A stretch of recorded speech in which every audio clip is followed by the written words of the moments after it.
Hey everyone, Scribblemesh here with a quick tutorial on how to model and detail a weapon using ZBrush.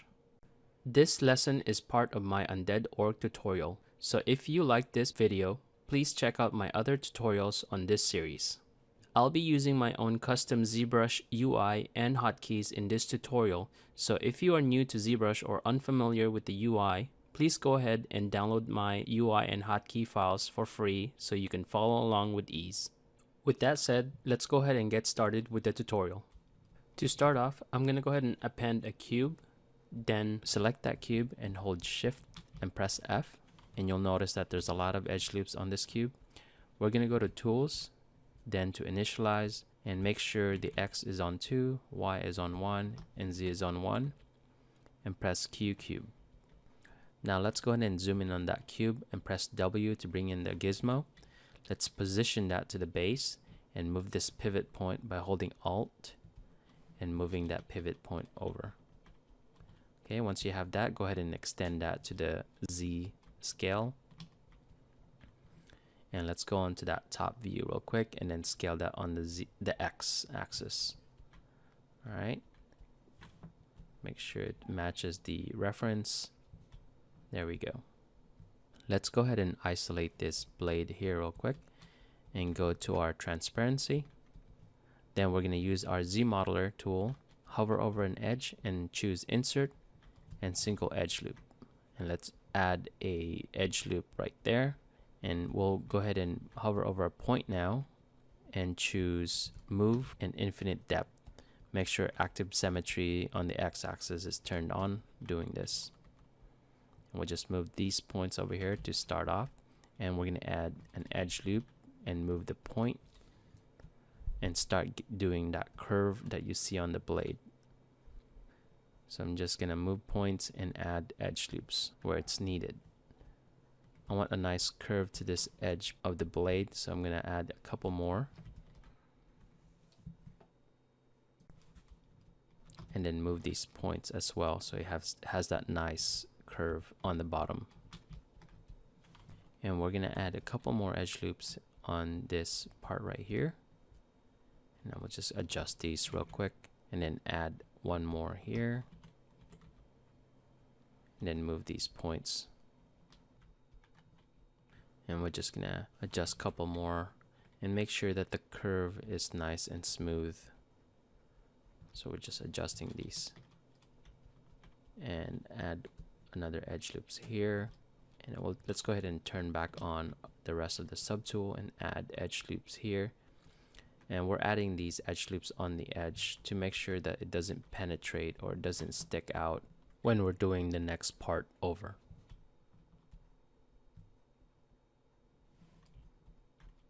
And for this, we can add one more here. And then finally this long edge loop on the center to determine that sharpening of the blade. Next, we're going to focus our attention to the end point of this blade, and we're still going to use our Z modeler. This time hover over a point and use stitch. Then for the modifier, use to end point. To use this tool, just go ahead and click on the edge points and click on the center. So the edge points first, then snap it to the center. Edge, then center. And we'll be doing this all the way around to the bottom of this blade.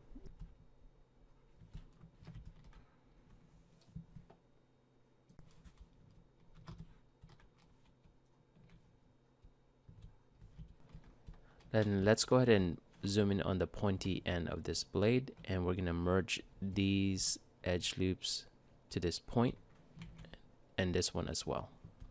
In order for us to maintain the shape of this blade when we subdivide, we're actually going to add some crease to this mesh. So hover over an edge with your Z modeler, choose crease and edge loop partial.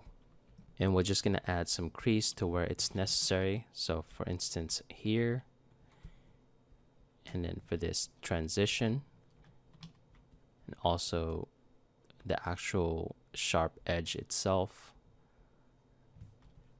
And then for the back part, we can add some crease here and here, and then on the end. Even though we don't see this, we'll still put some there.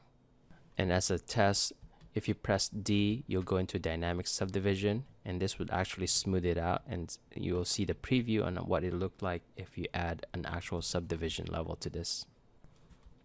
For organization, we're going to go ahead and create a new folder in the subtool. So hit new folder and rename that folder to weapons.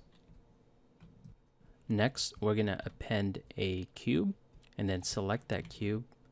And we're also going to initialize this and create a Q cylinder Z. And this cylinder will be the mesh that we're going to use to create the guards for this sword. So let's go ahead and scale this down and make sure it fits with the reference. I'm going to move my pivot to the back and then scale that to the Z axis to fit. I'm just trying to accurately fit this over. Now moving to the front view, I'm going to scale that to the X axis. I'm going to check it around, see if it's good, and then I'm just going to adjust that on the Y axis also. Now make sure symmetry is on the X axis for this. And I'm going to use my move brush here just to nudge these around and shape it on the top and the bottom side as well. I'm going to use my gizmo. I'm going to duplicate this mesh by holding Control and Shift and pressing D. And I'm just going to move this to the side and scale it to fit that second guard. Next, I'll be using my Z modeler tool by pressing 0. And we're actually going to add extra edge loops on these. So hover over an edge and choose Insert and then Single Edge Loop. And I'll just be adding edge loops here and here. Then with my Move tool, I'll be moving these points down. Actually, I'll move this point up and then this one down. Now go ahead and deselect these two faces and delete hidden on that. And we'll do the same thing for this cap as well. So hide that and delete hidden. Now we need to add thickness to this guard. So we're going to use our Z modeler while hovering over a face and then choose Extrude, Polygroups All. Let's go into our sub tool real quick and then turn off this blockout model. Okay, once you have that turned off, go back to that mesh and then extrude that inwards. Now go into your display properties and choose flip to flip the normals. Alright, and this is looking pretty good. So we're going to go ahead and move on to this other guard. So I'm going to go ahead and try to select that. Then we're going to do the same thing. We're going to add an edge loop on the top and the bottom. And then maybe one right here. Now I'm going to use my move tool again to move these points, one on top. And with my select rectangle tool, I'm going to deselect these faces and delete hidden. I'm going to go ahead and delete this cap as well. And we'll do the same thing for this guard. We're going to use extrude and extrude this inwards. I'm going to go to my display property and flip the normals. With this second guard selected, we're going to go to our gizmo and scale this to the X axis so that first guard fits nicely into that second guard. Alright, so we're going to use our move brush and we're just going to move this manually and maybe add an edge loop there too with our Z modeler. And then I'm going to go back to my move brush, and inside this mesh I'm just going to move the points manually so when we subdivide this it doesn't get super thin. Okay, just making sure that these are close as possible. Now we don't need to weld those, it's unnecessary. Alright, next thing we can do is we're going to go to our Z modeler and choose crease, edge loop partial. And we're going to start adding crease on the edges that we need. And these crease will help maintain the shape when we subdivide this or when we do a dynamic subdivision, just like this. So I'm toggling on and off the dynamic subdivision just to see how it's reacting to the crease. And the hotkey for that is D, by the way, on your keyboard. Now I'm going to go ahead and do the second guard. I'm just going to add crease, so highlight over an edge and just click on them to add the crease. And I'll do the back side as well. And then just to test it, I'm going to go and press D to see it in dynamic subdivision. All right, and that looks pretty good to me. Moving on, we're going to move on to the handle part of the weapon. And let's turn on our blockout and add a color to this so we know that's the blockout mesh. So I'm just going to fill object on that. All right, and I'm going to go ahead and append a cube. And I'll select that cube real quick and hit initialize on the Q cylinder Z. Next, we'll use our move tool or our gizmo and move it into position, and we'll scale this down to fit that reference model. Okay, just scale that down, and I'll go ahead and move that pivot to the back and then scale it to the Z axis to fill in all the way to the other end. Now let's go into our subtool palette and then choose that blockout, and just let's hide that blockout for now since we don't need it anymore. Then go back to this cylinder and let's turn on our polyframe by holding Shift F and select the end caps real quick, hide them and delete hidden since we don't need those. Well, let's go to our Z modeler and insert some edge loops in between.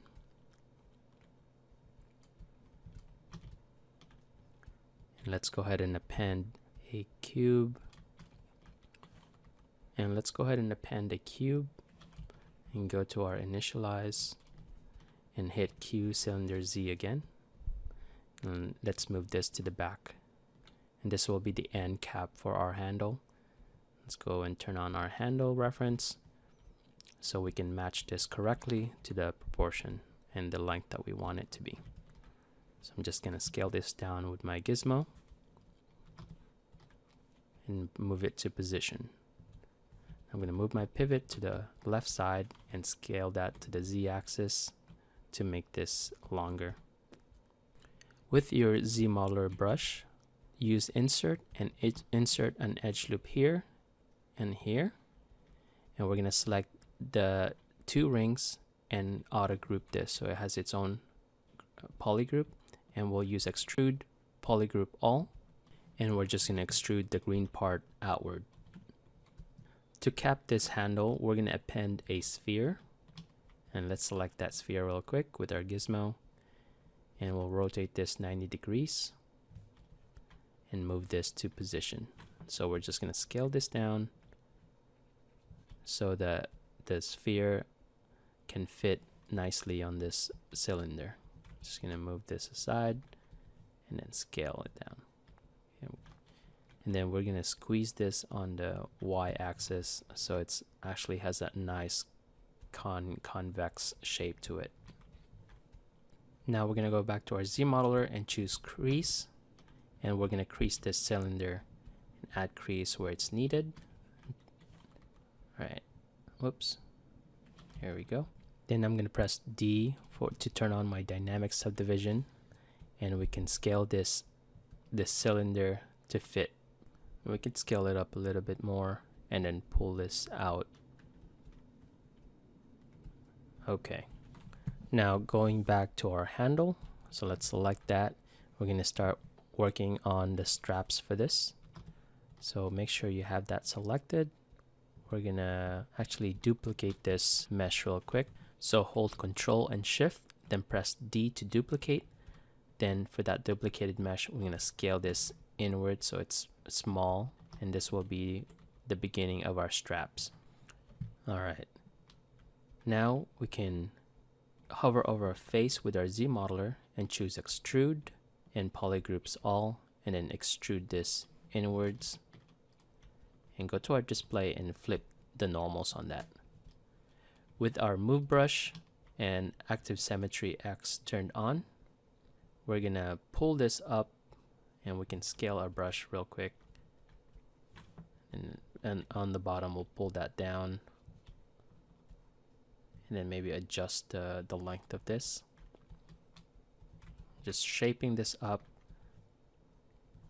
This would be like a maybe like a rubber part of the handle. And I'll turn on my dynamic subdivision so I know what it looks like when I subdivide, and I'll just edit it with dynamic subdivision. We'll do the same thing. We're gonna duplicate it, that cylinder, and this time we're gonna do the other end of this. Same procedure. We're gonna use our active symmetry and then pull and shape this to fit. And once we have that, we can use our Z modeler and extrude inwards again and then flip the normals. Okay, turn on the dynamic subdivision to see how it's looking. Alright, going back to our handle, we're going to subdivide this and delete lower. To create our strap, we're going to use the curve strap brush, and I'm going to scale down my brush real quick.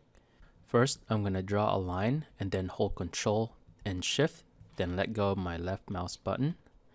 I'll do that again. Draw a line, and then hold Control Shift, and just do that a couple times. So I'm clicking out after I draw that curve to delete that curve and start a new one. I'm going to do this a couple more times, and you notice I'm not just going straight down. I'm also doing it diagonally, just on different angles, to give it more interest and not just straight cylinders. Alright, so that's done.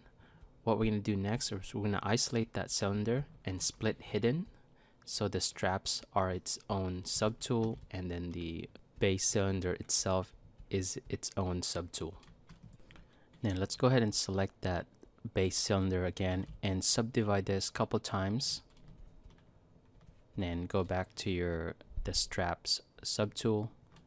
And what we're going to do here is we're going to use our move brush and make sure that it's not penetrating on that cylinder. We're just going to move this manually here, and one at a time. So I'm selecting that, isolating, and then masking it so I don't affect the other straps.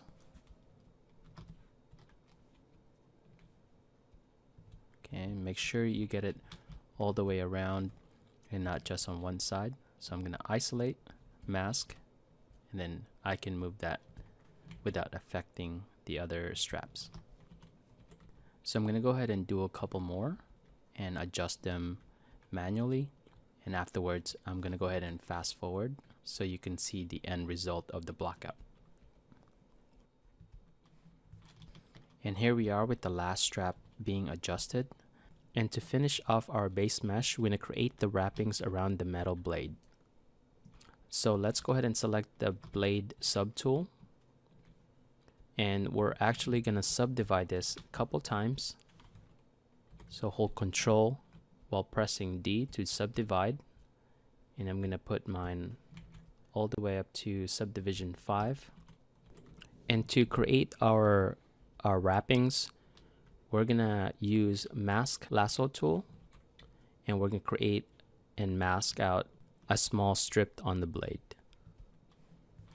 And go into your subtool palette and click on extract and turn off double. And if it's too thick, adjust the thickness. I'm going to put mine to 0.01, and I'm going to hit extract and then accept. And now we have our first strap right here. I'm going to make sure active symmetry is turned on the x-axis, and I'm just going to adjust this with my move tool real quick. Now I just duplicated it by using my gizmo and holding Control, Shift, and D to duplicate. I'm going to do that a couple times and then just adjust it with my move brush again. So I'm just following the concept, and the way I'm doing this is I'm going to think about how, and actually look at the concept on how these are layered together. So some are going over, some are going under, and just following along with the concept. we'll need to do 2 more straps. So let's go ahead and select this one and duplicate this and move that aside. We're gonna scale this down on the Z axis and then rotate. And with our move tool, we're just gonna go ahead and nudge this into position. Okay. You can make your draw size bigger so it has a bigger radius and easier to move. And I'm going to look at this on the side view as well so it doesn't penetrate the guard. Okay. So I'm just straightening this out.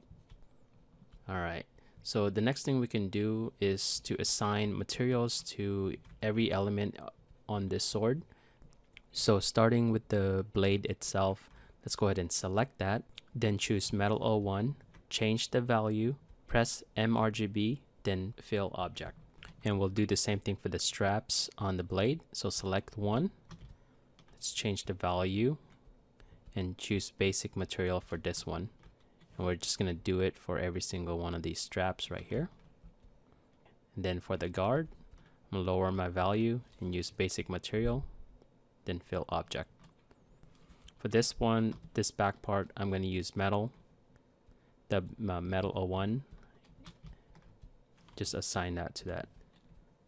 I'm gonna go ahead and select that dome shape also and assign the same material and value.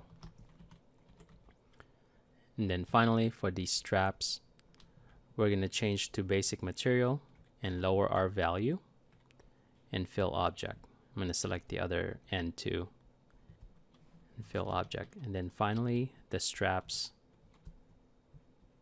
just fill that, make that darker. And then the base handle as well. And that's about it for the base mesh modeling of this sword. Next thing we'll be doing are the details. Before we get started with the detail, I'm going to remove some of the crease on this blade. So I'm going to use my Z modeler, hover over an edge, choose crease and then edge as a target, and I'm going to hold Alt to remove some of these crease. Okay, so when we actually smooth this, it has a nice transition on the tip. And I'm also going to add an insert edge loop right here and on the actual sharp edge itself. And then a couple more in between. So when we subdivide this, it has a nice and even distribution of polygons across. We can start subdividing this mesh, and I'm going to subdivide this all the way to 8. And I'm going to turn off my poly frame here real quick, and I'll start smoothing this as well. So hold shift and just run your brush across, just so it doesn't have that really sharp edge and has a nice transition to it. With the mesh having subdivision, we're ready to start doing the detail. And I'm going to use my trim dynamic brush to start off. And how I'm going to do this, I'm just going to tap some of these edge away. And what we're trying to aim for here is that worn look that this sword has been used and not quite brand new. So I'm just going to break this down. And I'm not going to do the whole line. I'm just going to jump around and just think about where this weapon would get hit or where it would be damaged. And that's where you can start putting in some of that. So here on the top part, and then maybe on this tip right here. And you'll notice that I'm not really doing like a really hard cut to this or intensity. It's really subtle. And once you're done with the trim dynamic, I'm jumping on to my H polish. And this brush does the same thing. It just sort of flattens out some of the areas. And that's what I'm using this for, just trying to flatten out some of the area and try not to focus in just one section of the blade. Jump around, maybe zoom out once in a while so you can see the whole picture. So I'm still using the H polish on this, just trying to get the top side of this blade. So I'm going to zoom out, check how it's looking from afar, from mid-range. And that looks pretty good. The next thing we can do for the blade is add some small dings to it. So with your H polish, go ahead and change your alpha to alpha 27 and just tap away on the flat surface of the blade. Just make some indentation here and there, and you'll notice that the intensity is pretty low. I don't want this to be too deep, just enough that you can see some distortion or some dents to it, okay? And these dents are just to support the idea that this sword isn't brand new. With the dents done, we're going to start adding some cuts to the blade. So I'm going to choose my clip curve brush, and I'm going to go ahead and do a little bit of cuts on the bottom part. Maybe one more right here. Okay, that looks pretty good. So it's just enough that you can see it from afar. And then we're also going to add some on the end. Just one right there. Then let's go into our /3 brush. Let's see how deep this is. So we're going to lower our intensity real quick and use alpha 40. Let's check this out. Okay, let's zoom in on this. Now the intensity might be too low. And also we need to go ahead and adjust the stroke on this. Under stroke, lazy mouse, the lazy step needs to be a little bit lower, so we're just going to head and adjust that. So that's much better. Now we're going to go ahead and add a couple more cuts, maybe on top, and then some back down here again. So I'm putting different intensity or pressure on some of these cuts so it doesn't have the same depth to it. Okay, and a couple more down here. Maybe we could do something that it tapers off. It's wider from the beginning and then it just tapers down to a point. Then finally, we're going to add some noise to this mesh, to this blade. So let's go ahead and store morph target, then go to our surface and click on noise. Now we're going to turn off our color blend to 0 and adjust this graph. Bring it down a little here. Hit OK. Let's see, and let's go ahead and apply to mesh. All right. With the noise set into our mesh, we're going to go ahead and use H polish. And we're going to polish some of these areas. With doing this, we're removing some of the noise, and that's what we actually want. We just don't want to put noise everywhere. So we are sort of removing some of this just to give it some contrast. And I'm going to make this a little bit darker. Actually, that's too dark. Let's keep it like this. Okay, I'm continuing on with the polishing of the flat surface. Okay, couple on the edge. And then I'm going to switch over to my morph brush. And I'm going to start removing some of these on the blade end. Now I'm actually going to add an alpha 08 to this and use that to remove some of the alphas on the sharp end. Now the only way this morph brush is working is because earlier we stored morph target. So without morph target, this brush would be useless. So we're almost finished with this subtool. We just got to do a couple more things to this and we'll call this part done. So with your standard brush, go ahead and change the stroke to a spray and the alpha to alpha 40. And we're going to use this to emphasize some of the dents on this. So we're using this brush with Z subtract, and we're just peppering in some small holes.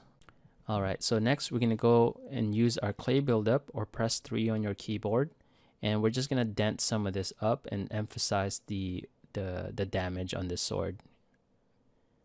I'm going to jump around on other places too. Maybe on top of this cut, I'm just going to dent this and then some here as well. Okay. I'm keeping my intensity low for this. I don't want it to penetrate all the way to the other side. I'm going to zoom out and check how it's going from mid-range. And then to clean this up, I'm going to use H polish and just polish some of the surface, because right now some of the edge here are looking really blobby, so I'm going to use my H polish to sharpen up those edges. And maybe around the edges of the dents we just created. Okay, couple more polishes on the blade, and then we'll be done with this and move on to the next element. So I'm just going to polish these real quick. And some here on top. And here we go. We're moving on to the next element.